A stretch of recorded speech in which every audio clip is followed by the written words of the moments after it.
It's been crazy numbers that's been thrown at me, of course. 9 figures. You know, I've been had money thrown at me from so many different countries. Floyd says the money being thrown at him is crazy, and for $200 million he is willing to finish the Pacquiao chapter for good. Forget the belt. Mayweather is fighting for the biggest payday in streaming history, and there is no backing out now. Well, I'm very, very blessed to be in this position. I made tons of money, and I made smart investments. If I get the itch to come back, it really won't be for the money, but I'll have to get paid. You know, that's why the nickname is... Floyd claims he is just scratching a competitive itch, but he would not lace up a single glove if a record-shattering check was not on the table. He says he is blessed with investments, yet he is currently a prisoner to the very money nickname that is forcing him into this Pacquiao trap. Interview. Career of Mayweather. Many can reflect on a lot of things about the man. He wasn't a Mike Tyson-like knockout artist, or even Tommy the Hitman Hearns. To many, he wasn't even Sugar Ray Leonard. He certainly can't be confused with Muhammad Ali or any other fighter who's ever been socially conscious. No doubt he was guilty of domestic violence, as our very own The Undefeated accurately pointed out. He definitely had his share of boring fights that didn't give the people what they actually wanted to see. But that ain't the legacy these athletes are paying attention to. What they're paying attention to instead is the $1 billion plus Mayweather has earned in his career. How box office he made himself. How he's been his own boss, answerable to no commissioner, no owner, no GMs, and barely even the fans for the last decade in achieving unprecedented wealth, fame, and control of his own name, his own brand. A. Smith exposes Floyd's itch has always been for the billions, not the glory. He did not care about being the next Ali or Tyson. He only cared about building a billion-dollar empire where he was the only boss, and this massive Netflix deal is just the final greedy piece of that puzzle. Got it. But don't got it too much. Really want to go fight the champions anymore. You know, they fight. Hey, he tried against Barrios. Yeah, I mean, he tried. But also now we see it. Now he's going exhibition with Ruslan, and then he's fighting an old opponent who will. Chris Algieri does not buy the hype, calling this nothing more than a blatant cash grab fueled by nostalgia. He highlights the harsh truth that these two legends are simply dodging today's hungry champions to secure one final massive bag against an old rival. I think Pacquiao is making the right move. I would feel that way normally. The way I felt when Roy Jones Jr. and Mike Tyson were going to fight. I'm like, this is stupid. This is a cash grab. This is nonsense. It also would have been fun 20 years ago. Yeah, right, sure. Yeah. But also, you know what happened the day of the fight? I'm like, I'm buying it. I'm buying it. And I watched it and I loved it. And I enjoyed it. I enjoyed it. So at the end of the day, you know, fights are fights, but they're also entertainment. I think this is more entertainment than anything. I think the build-up is going to be fun. I think the sport lacks out these stars that we used to have back in the day. We got two of them right here. Yeah, they're 50 years old, but you know they're gonna go and fight each other again. They have the narrative, they have the background. It's cool. I did Pacquiao's last fight when he fought Barrios. I was there fight week. Yep. It was super fun. It was super fun to have Pacquiao back around. It was buzzing. People came out. The place was packed. This is gonna sell really well. Is the fight gonna be super entertaining? Probably not as fun. But Chris Algieri also admits there is a reason we are all watching. It is pure high-level entertainment. He argues that even if the fight is not a masterpiece, the buzz of seeing two icons back together is a drug that fans and the streaming giants just cannot quit. I'm gonna sort of circle around what the champ was talking about. Here's the thing. The first fight was a cash grab. This one's a cash grab. This one sounds like a cash. Sorry, wrong order. This one sounds like a cash grab. The first fight was also a cash grab, but really, you know, that one was also a little bit too late, and really they didn't really fight with that passion and fire. It was more like, I'll dance, you dance, and if nobody gets hurt, we both win. You know, and that's not really what fans want to see. Having said that, the first time around was for the championship of the world. Floyd was champion. You know, Pacquiao was challenging him. I think Floyd had the WBC title at the time, so on and so forth. And you know what I say about. And at the time, it was still a fight that... Grab. It is a sequel to a fight that was already a cash grab. He exposes the hard truth that even when they were younger, these two were more interested in dancing than damaging each other. Now, with a record-shattering payout on the line, the fear is that fans are not buying a war, they are buying a $200 million choreographed business meeting. Fight within the landscape of the welterweight division. But it's like I always complain about Canelo. As long as you don't take the belts with you and hold them hostage, and the sanctioning bodies allow you to hold them hostage, I don't mind guys doing this kind of thing. You know, let's face it. Is it the only time we've seen this? We've seen this time and again. I mean, Leonard did the third fight with Duran and Hearns, in 1989, 8 years after everybody wanted it and wanted those fights, So, I mean, the rematch with Hearns and the third fight with Duran, So, I think those sold pretty good as well. People got into it with a kind of duds. Yeah, I mean, the third Duran and Larin fight at the Mirage, people kind of are probably more forgetful about it. But regardless, the nostalgia aspect of it, like the champ said, is going to attract people. It's gonna make people curious. There's also the aspect of it where the new fan base is always curious about the old-time fighters, which is why Tyson always gets views even today, because people are always curious about the Mike Tyson mystique, the Mike Tyson effect. So people that weren't able to be alive and wake up the morning of a Mike Tyson fight to know what that feels like, want to feel that today. I promise you, it's nothing like it was in 1980.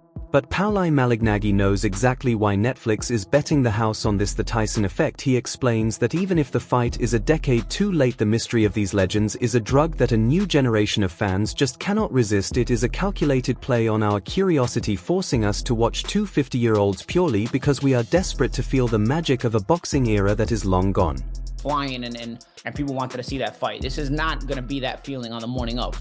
But like the champ said, on the morning of, whether you like it or whether you don't like it, I think you're gonna end up, ordering that pay-per-view or watching on Netflix, whatever. This is on Netflix, so because your curiosity is gonna get the best of you. Whether you're a boxing fan or whether you're not. And Netflix knows how to choose them in this kind of way. I don't know if Netflix is sort of investing in boxing or if they're investing in the one-off circus act. But a lot of these late stage fights tend to become a little bit more circus acts. Again, I don't mind it because as long as belts aren't being held hostage, I think these guys, have a right to do what they want to do. And listen, somebody might be surprising. Somebody might look so good that they move themselves into the welterweight picture all of a sudden, or into the world junior middleweight picture, whatever weight they're fighting. Malignaggi questions if Netflix is actually saving boxing or just buying a ticket to the circus. He warns that while no belts are at stake, the Money Mayweather brand is being used to lure us into one last late-age spectacle. Whether it is a legitimate fight or a glorified sparring session, the curiosity will eventually get the best of you, and you will find yourself hitting play just to see if the legends have one last miracle left. Not really, I don't think so. I mean, Manny Pacquiao's had a fight recently, hasn't he, against Mario Barris, who's just lost his title to Ryan Garcia, deservedly so. And that was a draw in which most people saw Pacquiao at the end of his career, saw what was left of him, and were not too happy that he came back again. Floyd Mayweather has had a variety of different bouts. I mean, I hear that he's going to fight Mike Tyson. I don't understand what that thinking is. Or an exhibition. We've seen him fight and hold up Conor McGregor in an exhibition fight. It's Netflix building entertainment models around sport. Sport is entertainment. It crosses over. Netflix have got a proven model of success that ultimately they invest some money into these sort of things, whether it's Jake Paul versus Mike Tyson or Jake Paul versus Anthony Joshua. They'll look at their lifetime value of their average subscriber, not every subscriber, but their average subscriber. And then they multiply it by the amount of subscribers they think they're going to get as new ones. Simon Jordan reveals that this fight is not about boxing history, it is about a cold mathematical equation, and he exposes how Netflix views legends like Mayweather and Pacquiao as entertainment models designed to spike subscriber numbers. It is a chilling reminder that while fans argue about the fight, Netflix is busy calculating the exact lifetime value of every viewer tuning in. This is not a sporting decision, it is a data-driven trap designed to keep users subscribed for years to come. But in the eyes of the algorithm, Floyd is not a fighter anymore, he is a high-value asset being moved across a balance sheet. Subscriber base around the world, bigger than that now. I think the growth on the Mike Tyson, Jake Paul fights, I think they got 2 million subscribers out of it, new subscribers. Now, irrespective of whether some of those subscribers churn or don't stay for a long period of time, the average Netflix subscriber is worth $900. Some will be worth $1,500, some will be worth $29.99. But the average Netflix subscriber is worth $900. So by that mathematics, they paid Mike Tyson and Jake Paul something like $150 million, and they banked $2 billion. Well worth it. Simon Jordan breaks down the staggering reality of why Netflix is willing to pay hundreds of millions because they stand to bank billions in return. He points to the Mike Tyson and Jake Paul blueprint as proof that this is not a gamble but a guaranteed gold mine for the streaming giants. This is not just a sports event, it is a masterclass in turning legacy names into a $2 billion payday. When the potential return is this massive, the pressure on Mayweather to perform becomes overwhelming. Netflix is not just hosting a fight, they are engineering a financial landslide that makes backing out a billion-dollar mistake. You've got the top-end sport where you've got Better Biev fighting Bivol. You've got the great fighters of the current times that are fighting the best fighters in their class. Then you've got the kind of mock entertainment, elite, half elite boxing, which is Conor Benn versus Chris Eubank Jr. It has a foot in both camps. And then you've got this, and you've got Jake Paul versus Anthony Joshua, which are media translations of a sport. It was a breakout party for Anthony Joshua pre the tragedy, obviously, for him to have a new life outside of boxing. Here is the media personality that is Anthony Joshua, the boxer, which is why you saw Anthony Joshua in the ring, spend so much time in the ring, so much time signing autographs, so much time spending time around it, because there's a new incarnation of Anthony Joshua, and I think it was a clever move. In this instance, Pacquiao versus Floyd Mayweather, they fought too late in 2015 when they were 36 and 37 respectively, I think. They're 47 and 48 now. Yeah. So it is some would say a cynical land grab, a financial opportunity.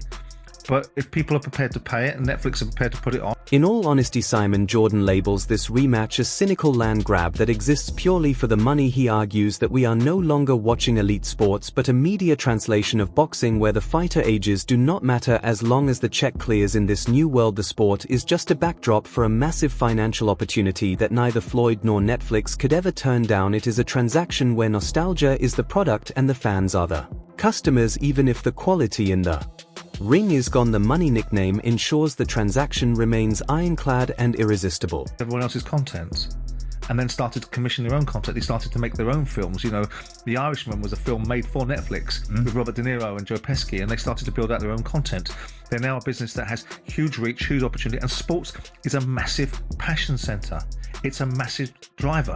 Why would you not have versions of sport? They've dipped their toes in with Drive to Survive and all the other different shows that have ultimately been in the past, which are, whether it was them that did Drive to Survive, I can't remember.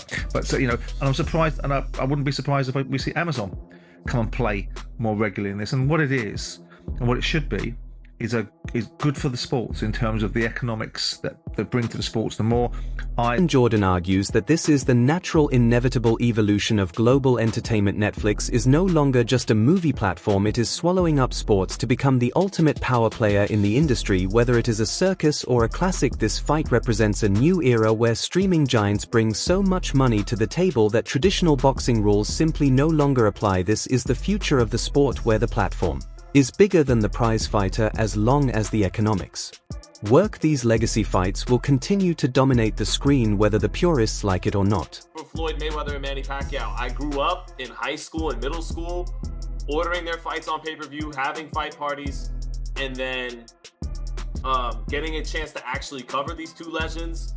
My early pick is that they're debt collectors in the IRS. Sean Zittel kicks things off with a brutal reality check that cuts right through the promotional hype while fans are reminiscing about high school fight parties and legendary pay-per-views. Zittel suggests a much darker motivation behind this sudden comeback. He hints that the real winners of this fight will not be the fans or even the fighters but the debt collectors and the IRS waiting to collect their share. It is a suspenseful reminder that beneath the blessed lifestyle, the pressure to pay off old ghosts might be the real reason Floyd cannot back out of this massive deal. Here's my shot from half court, having to wind up fighting Terrence Crawford somehow, some way, on some platform. Yeah, that's my early prediction on this fight. There's people that talk to me in boxing that I really respect who say Manny Pacquiao will never beat Floyd Mayweather at any age they fight. I will say though, even though I'm almost different. They have to find a way to make. I'll hold back a little bit too. They have to pave a way for Mayweather and Crawford somehow. And I think here's the thing though, in spite of that prediction, the last thing to go is supposed to be in boxing of yesteryear that was held as traditional cliches that always worked pretty much for 100 years. The last thing to go is the power. And the first thing to go are the legs. You would think advantage Manny Pacquiao. But to use another cliche that has developed in all of sports in the last 15 or 20 years, today with modern medicine and modern strength and conditioning techniques, that those rules don't apply the way they once did.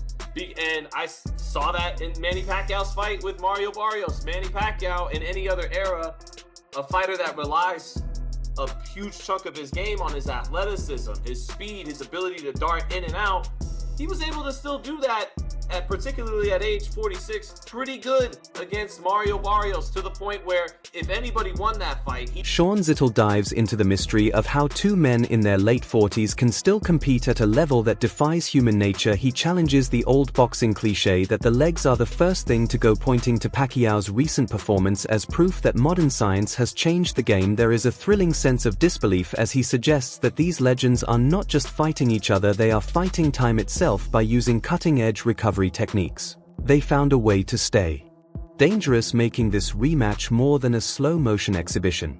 I really don't like to even talk about this. Manny Pacquiao in his last outing didn't look like the Manny Pacquiao of old, so this is not something I'm looking forward to. So I know Killer said something last time we taped that, this is not how I want to see Floyd fighting. If you're jumping out there, jump out there. You TBE, you're the best ever.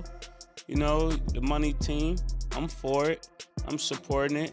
I really don't like Floyd fighting, but if you're gonna fight, suggests that we are entering a new era where the traditional rules of aging simply no longer apply. He argues that the loss of athleticism we expected from Floyd and Manny might be an illusion thanks to the evolution of the sport. This creates an intense level of suspense. If their speed and reflexes have not vanished, we might be about to witness something far more explosive than a circus act. It leaves us wondering if Netflix has actually bought a time machine, setting the stage for a fight that should not be physically possible. Labeling this sudden comeback as broke behavior, he points to a perfect storm of trouble: a massive $340 million lawsuit against Showtime, rumors of being stranded in Dubai, and questionable real estate deals in New York. Zittel suggests that for all the money branding, Mayweather might actually be twisted and cash-strapped, making this Netflix deal a mandatory survival move. The suspense is no longer about who wins the rematch, but whether Floyd is fighting Pacquiao to save his legacy or to keep his lights on. It is a chilling perspective that frames this $200 million clause as the only thing standing between the legend and ruin. Toll brings a heavy sense of worry to the conversation, admitting that while he understands the need for the money, he fears for the money Mayweather legacy. He confesses that watching two icons fight far past their primes is painful, especially when the stakes are this high. There is a